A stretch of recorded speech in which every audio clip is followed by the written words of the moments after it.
Hello, everyone. Hello. Welcome. So good morning and welcome to the Department of War. Before we begin, I want to take a moment to recognize and honor Specialist Sarah Beckstrom, the guardsman who was murdered in D.C. this past weekend. She is an American hero, and we will never forget her service and sacrifice.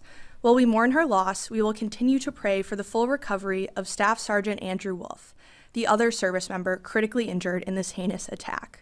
This attack on our National Guardsmen in D.C. follows months of Democrat elected officials demonizing the National Guard, portraying them as a threat to our republic, and attempting to sow discord in their ranks.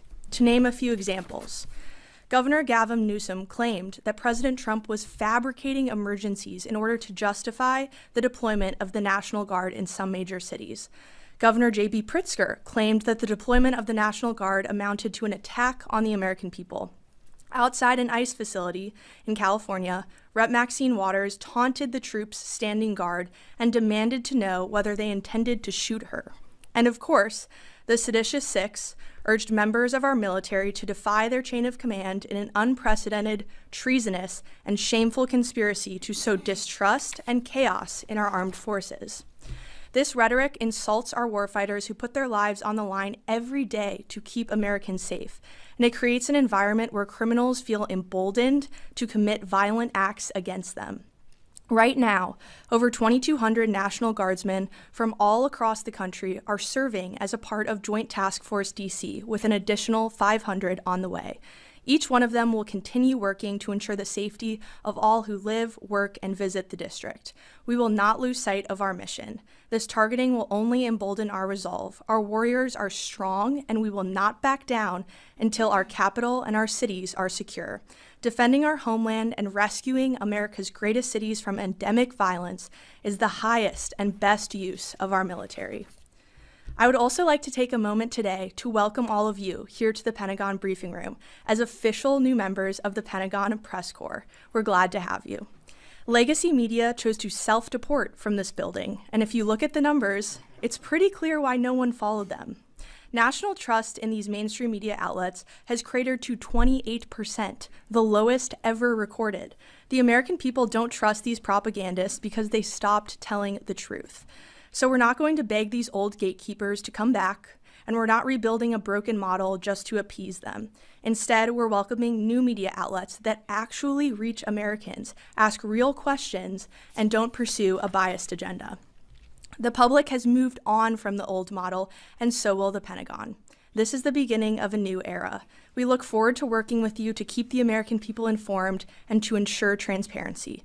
In the interest of transparency, I want to provide an update on the department's operations against narco-terrorists in the Western Hemisphere. To date, there have been a total of 21 kinetic strikes on drug boats in our hemisphere, with 82 narco-terrorists killed. Each strike conducted against these designated terrorist organizations is taken in defense of vital U.S. national interests and to protect the homeland. Our operations in the Southcom region are lawful under both U.S. and international law, with all actions in compliance with the law of armed conflict. These actions have also been approved by the best military and civilian lawyers up and down the chain of command. A completely fake story in the Washington Post, now discredited by the New York Times, tried to mischaracterize these successful strikes in bad faith. It was an attempt to damage the secretary and the president, and the people saw through it. The phony Washington Post story even attributed statements to the secretary that were totally fabricated. He never said them. That is the epitome of fake news. As the White House confirmed yesterday, the decision to restrike the narco-terrorist vessel was made by Admiral Bradley, operating under clear and long-standing authorities to ensure the boat was destroyed and the threat to the United States was eliminated. Secretary Hegseth stands behind Admiral Bradley 100%. Admiral Bradley made the right call, and unlike the previous administration, we have our warfighters back at this department. This department will defend our homeland. This is not a catchphrase, it is a commitment. And as the Secretary said, when it comes to killing narco-terrorists, we have only just begun. Lastly, I would like to announce that the War Department has created a new division for strategic marketing that will be led by Abby Lower, who will hold the title of Deputy Assistant to the Secretary of War for Strategic Marketing. The division will be a new core function within public affairs and will complement our media and strategic engagement teams. The purpose of this new division is to create marketing campaigns that support the War Department's military recruitment efforts, providing a halo effect to the great work the military services are already doing to recruit our nation's warfighters. And with that, I'd be happy to take your questions. Yes, Caitlin. Thanks, Kingsley. Can you talk about the autonomy that's given to the commanders who are carrying out these operations, like Admiral Bradley, to make decisions? Like in this case, I'm assuming the first strike took out the boat and any actions that followed. Can you talk about the autonomy they're given? Absolutely. So the Secretary has been very clear in every statement that we've released about these strikes that they are presidentially directed. And the chain of command functions as it should. And we make sure that commanders on the ground their positions are taken into account, and they are able to tell us and make decisions if they see things that need to be flagged. But at the end of the day, the Secretary and the President are the ones directing these strikes. And any follow-on strikes like those which were directed by Admiral Bradley, the Secretary 100% agrees with. Yes, Matt. Kingsley, if Nicolas Maduro leaves Venezuela today, what role will the Department of War have in a post-Maduro Venezuela? And describe the process the administration will use to determine whether or not current members of the Venezuelan military or Venezuelan government have a role in a post-Maduro Venezuela. Thanks for the question. So the department has a contingency plan for everything. We are a planning organization. If anything were to happen around the world, we have a response planned and ready. So we stand at the president's beck and call, our commander-in-chief, to do what is needed if called upon. And that will be what this department continues to focus on and continues to prepare for in regards to our ongoing operations in the Southcom region. Again, our focus is taking out narco-terrorists and rooting out that threat that is poisoning the American people. Every single boat that we strike saves 25,000 American lives. That is a crucial mission to protecting the homeland, and we're proud to be a part of it. This is a follow-up. Quickly, so following the departure of Saddam Hussein, there was this desire to name every Ba'athist a terrorist. Does the administration take the view that any person who served in the Venezuelan military or Venezuelan government is definitionally a narco-terrorist? That would be a determination for the president to make, but I can tell you that every single person who we have hit thus far who is in a drug boat carrying narcotics to the United States is a narco-terrorist. Our intelligence has confirmed that, and we stand by it. Yes, Monica. Thanks, Kingsley. I have two questions, if I may. For your first question regarding Sarah Beckstrom, the 20-year-old West Virginia National Guardswoman who was shot and killed, was her family offered an Arlington burial, and or will there be plans to do so? I know that the White House is working that out, so they might be better to describe what the plans are for that. But this department will, of course, support in any way we can, and have been, in close contact with the family, and the Secretary will continue to do so. So we'll keep you all updated on that. Thank you. And my second question regarding Iran, there are reports that Iran's been planning on rebuilding its nuclear facilities. Iranian's president has said that it plans to rebuild its nuclear facilities with, quote, greater strength. Can you provide us on any sort of update on where that currently stands? I can tell you that Operation Midnight Hammer was an absolute resounding success. Iran's nuclear capabilities were totally obliterated, and experts estimated that, it would take 2 years for them to recover. So thanks to President Trump's bold and swift action, we were able to dismantle that threat to the American people. And I think it was also a historic operation by virtue of the fact that there was a clear end state. We have seen this department get marred down in the Middle East in endless wars, in nation building. That has stopped under this president and this secretary. We now have a clear end state, a clear mission set, and Operation Midnight Hammer was a success in dismantling that. Yes, Laura. Thanks so much for having me here today. Now that the president has started the process of designating the Muslim Brotherhood as a foreign Islamic terrorist organization, will the Department of War still proceed with selling F-15 fighter jets to Qatar? And how will they be able to train Qatari pilots at their air base in Idaho if Qatar is included in the designation? Thank you for the question. We take very seriously our partnerships, and we always do thorough evaluations to make sure that they protect our intelligence, our operational security, and that they serve the best interests of the American people. The U.S. military has a longstanding partnership with Qatar, and we look forward to continuing that partnership at our air base in Idaho. And I would just point out that for reference, the Mountain Home, Idaho Air Base is not just Qataris that train there. There are also Singapore military folks that are there as well. So it is a base that we do a lot of foreign military training, and we are thankful for those partnerships, and we'll continue to evaluate all of those to make sure, again, that national security is protected. That is the Secretary's utmost priority. But given the fact that the Qatari royal family and Qatar itself is the biggest financier, along with Turkey, of course, the financier of the Muslim Brotherhood, would that relationship and partnership be reevaluated since the designation could possibly include Qatar?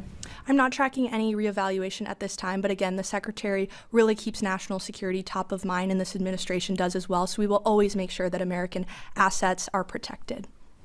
Yes. Hi, David Zier, Real America's Voice. It's great to be here. I want to know if you can confirm any additional National Guard deployments under Title X in additional cities, and have any governors reached out for help under Title 32 as well? And how do you determine how National Guard troops, how many are armed? Great question. So I don't have anything to announce at this time in terms of new deployments, but I can tell you that our mission set is critical. We are keeping American cities safe all across this country, and we are going to remain committed to that. These missions aren't going to stop in Chicago, in Los Angeles, in D.C. We understand the urgent threat that is facing many of these cities, and the National Guard is proud to step in alongside our law enforcement partners to help with that. And I can confirm that everybody in D.C. is now armed, and a lot of our D.C. National Guardsmen are now also doing joint patrols with members of the police department here in D.C. So their safety is, of course, top of mind, and we will continue to make sure that they're able to do their jobs in keeping all of our great Americans safe across our cities. Yes, Bradley. We're now 90 days into these Venezuelan drug boat strikes. A growing number of members on Capitol Hill are getting their mettle up with regard to war powers. If they do move forward with some sort of war powers effort, will the administration seek to challenge the validity of the war powers resolution, or will it comply? I wouldn't want to get ahead of the president's decision-making process in regard to Venezuela, but I can tell you what I mentioned earlier is that the department is a planning organization. We are always ready. We have plans for every single contingency, and we are going to make sure that when it comes to narco-terrorism, we're dismantling that throughout the Western Hemisphere, and you've seen that in the success of our strikes. One follow-up, if I may. 53% in a recent CBS YouGov poll said they support the strikes on these drug boats, but 70% said no military operations within Venezuela. Nevertheless, members of Congress are increasingly calling for regime change there. What's the Department of War's message to those members of Congress? The Department of War stands behind the president 100%, and we will execute on the orders that our commander-in-chief gives us, and we're proud to do so. That will continue. And again, any decision that is going to be made about certain military actions in the Western Hemisphere region will be the president's alone. Yes. Todd Wood from CDM's Armed Forces Press. There's been a lot of reporting that, yes, it's about drugs in Venezuela, but also possibly about election fraud electronically. Do you have any comment on that? And also, are assets, we've heard that Special Operations Aviation assets are exercising for direct action missions in that region. Can you confirm that at all? On your first question, I would refer you to the State Department. I think they would probably be able to give you a better answer on that. But in terms of your second question, I can tell you that we are conducting training missions and exercises.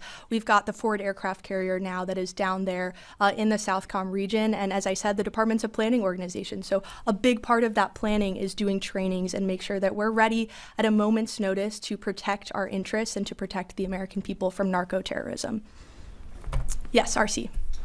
Has there been a determination at this point from the Army Secretary on a Distinguished Service Medal for Specialist Sarah Beckstrom? I would refer you to the Army for that, and if I hear anything, I will keep you posted. That would be wonderful news. Yes, James. Hi, James O'Keefe. Nicholas Terza, branch chief here at the Pentagon, was caught on a video in the spring stating, quote, "Trump is illegitimate. We're going to resist him, quote, everything he does." We know there are other people like this that work here. My question is, what steps is the Department of War taking to identify and address personnel who are in the self-described resistance movement? Thank you for the question. That's why the work you all do is so important. This is a big building, and we want to make sure that we have the absolute best people working at it to protect Americans every single day. We don't take lightly what every single civilian and military person in this building do every single day. They do a lot of hard work, and we want to make sure that they're up to the task, and that they're on board and willing to serve our commander-in-chief, who was elected by the whole of the American people, to serve as our president. And we support him 100% here at the Department of War. That is our mission. That is our chain of command. So personnel is policy. The Secretary has said that many times, and I know you all in this room are aware of that as well. That was really the crux of his speech at Quantico not long ago to the generals. Our people are our most important asset. So we will continue to make sure that our people are consistently putting America first. That's something we care very much about. Yes, Alex. Thanks, Kingsley. Are there plans to host or hold more of these regular press briefings? And if so, how frequently? Absolutely, we'd love to. It'd be great to get everybody in here. I know we have the Christmas holiday coming up, but we'd love to make it a weekly or bi-weekly tradition. So we're excited to have you all in the Pentagon for those. And will we be receiving more readouts of the Secretary of War's meetings, with the President yesterday, much like the State Department and the White House, that provide readouts and scheduling and things like that? Will we be receiving more of those? Absolutely. In the interest, as I said in my opening, in the interest of transparency, we want to make sure that you all are informed. That's a commitment we take seriously. Obviously, we're slightly different than other agencies in that we have national security and operational concerns, but we will tell you as much as we can because we want the American public to know all the incredible things that our warfighters are doing every single day and all the amazing initiatives the Secretary is pursuing here at the Department of War. Yes. Thanks, Kingsley. Jordan Conrad from Gateway Pundit. I wanted to ask you, in May, the Secretary announced a new investigation into the Afghanistan withdrawal under Biden.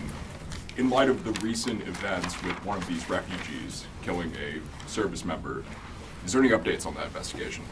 I don't have any updates for you at this time, but I can tell you that the review that we're doing into the horrendous Afghanistan withdrawal under the previous administration, the Biden administration, is expected to be complete by summer of 2026.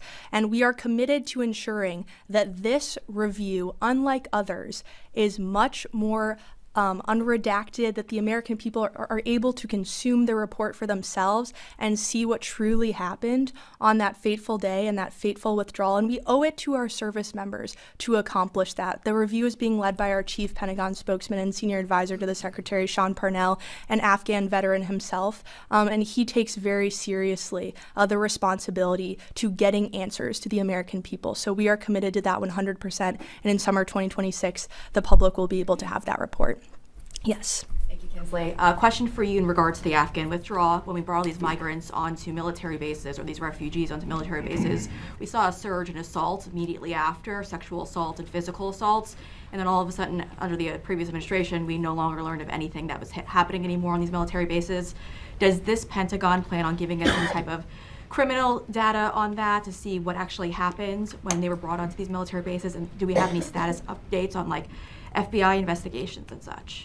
So for FBI investigations, anything that would be a criminal law enforcement matter would obviously be something to direct to the Department of Justice, as we cannot speak to that from our perch here at the Department of War. But what I can tell you is that we are aware of a lot of that activity that went on. It's despicable. One is too many, right? And we understand that the Biden administration unfortunately put our troops in our country last in many cases. The Secretary is committed to correcting that, and I think that's what you're going to see going forward. Yes. Yes. Thank you. I wanted to ask about Somalia, which isn't talked about very much, but we have done 101 strikes in Somalia in 2025. And there was a raid carried out in some caves, and I'm quoting former Congressman Matt Gaetz, who I didn't realize would be here today, but he asked why we're sending, quote, hundreds of U.S. troops into fortified caves in Somalia to kill like 5 guys. And I think it's a good question as to why the U.S. military is still in Somalia. Thank you for the question. So I can assure you, right, this is an America First Department of War and president. So we aren't conducting forever wars in Somalia. We're not seeking regime change.